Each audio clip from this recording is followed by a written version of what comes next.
always thank my wife, Joanne, for being so patient, tolerant, and for 57 years of marriage. She's been tolerant of my coaching quest, and I'm going to put a little bit into coach speak here, if you don't mind. You've always been in the right spot, Joanne, for weak side help. When the ball's out on the perimeter, you're most aggressive in helping me so that I can recover.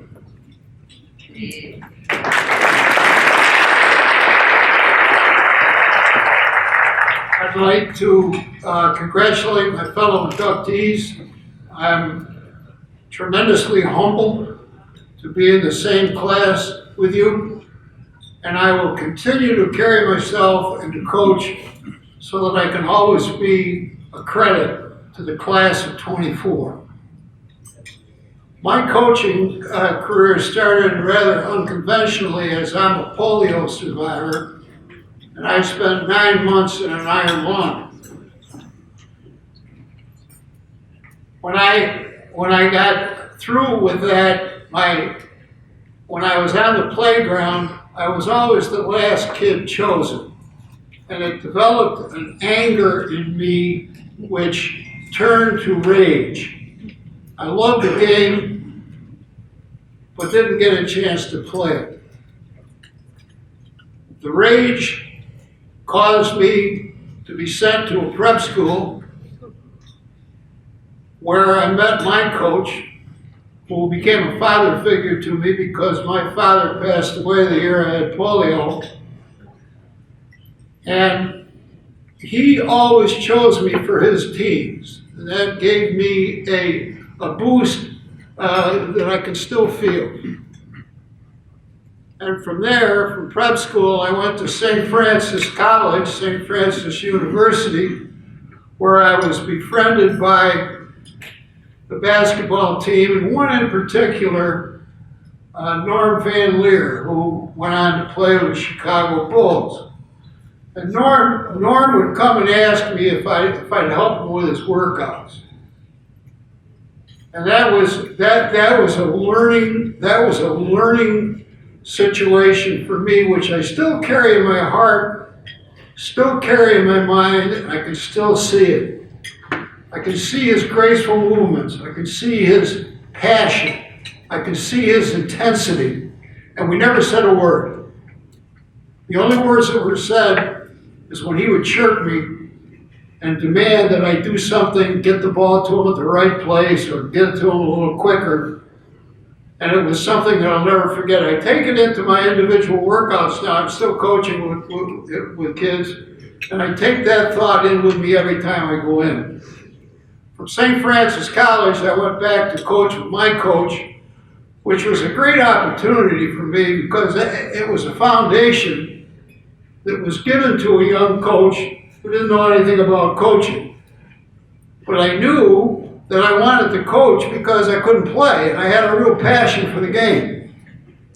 And so I thought, well, I'll take that passion, I'll learn, and I'll give it to those people who had the God-given gift of being able to play the game. And so that's what I did. From St. Francis Prep, I went to 2 schools up in central New York, each one bigger than the other. And I took special pride in being able to get some of the children into on the next level and get some financial aid. And that made me feel real good about myself. The recruiting process was a tad bit different in the 70s than it is now, and that's all I'm going to say about that. During this time period, I had a younger brother who was a walk-on at the University of Notre Dame, played for Digger Phelps, and that opened up a whole library of information for me, and I took full advantage of it. Digger and his staff were givers. And they gave to me and to my family a great deal. And I owe him a great deal of thanks. I owe him a great deal of my understanding of the game, and he put it on an acceleration. In 1974, I got the call to come to Saratoga. My professional journey through Saratoga was not always smooth. I had some bumps and bruises. I got punched in the mouth a couple times, but I stood tall. I held my mud, never wavered in my values, and I took every coaching job available that nobody else wanted to take, and went after it as hard as I could. I knew that what I went through was part of an occupational hazard of the coaching profession. So I didn't think a whole lot of it, but I knew I had to make something of it, and I did.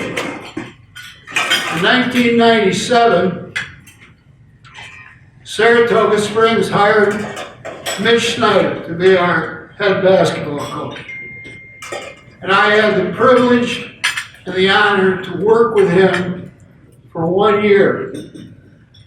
And he brought a whole new understanding to me at my age. I was near retirement.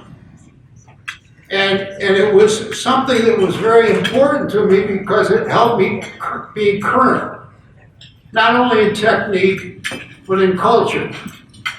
And I was exposed to, by him, different techniques that I had not seen before.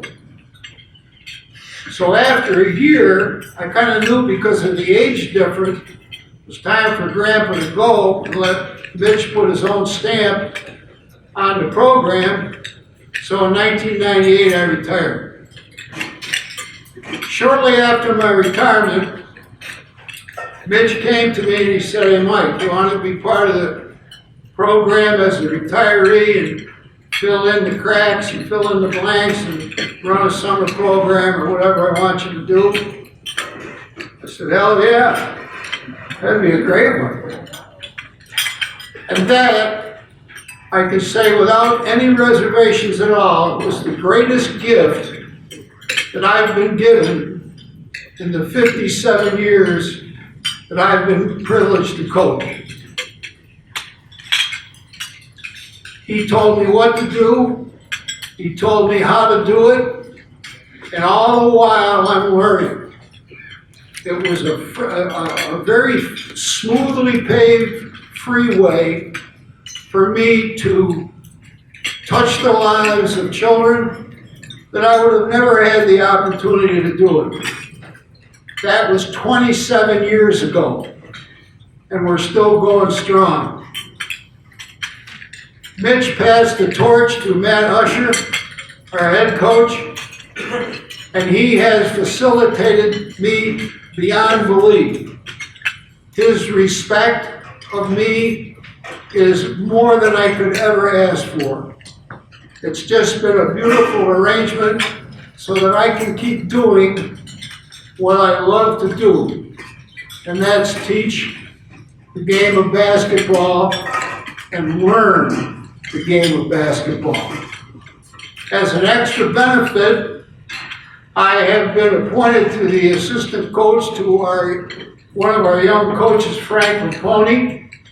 We coach the middle school children, and that's a joy for me that it's difficult to explain.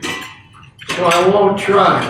But what I will say is that Frank has a unique talent that I have never encountered in 57 years.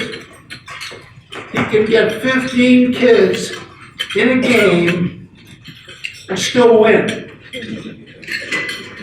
Sometimes when he subs, I have to hug the AED a little tighter. And he always knows what's going on. He walks past me and he says, "We're going to be all right, don't worry about it." And we're always all right, and I'm always going to worry about it.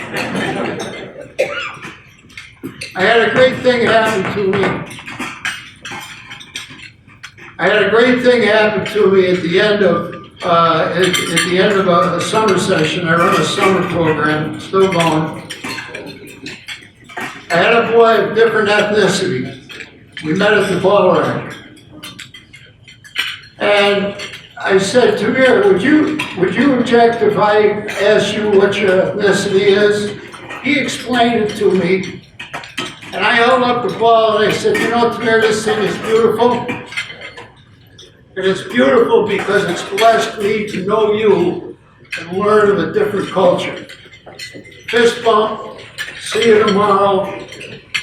That's why I love basketball.